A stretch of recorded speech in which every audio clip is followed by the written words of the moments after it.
नमस्कार, प्रणाम आप सभी को। ये गीत एक औरत के भाव को लेकर के है। आशा करता हूँ आप लोगों को ज़रूर पसंद आएगा। तो ये सुनाते हैं।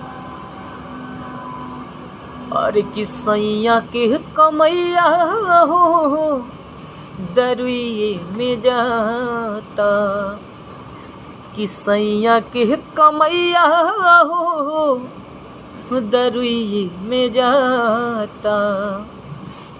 कहाँ जाई जिंदगी हमार कुछ न बुझाता। अरे किसैया के कमैया हो दरुए में जाता।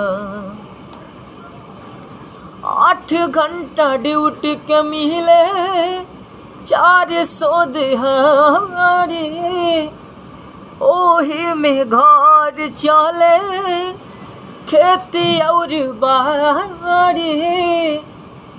8 घंटा ड्यूटी के मिले 400 दिहाड़ी, ओही में घर चले खेती और बाड़ी। यह सोच सोच हमार देह दुबराता।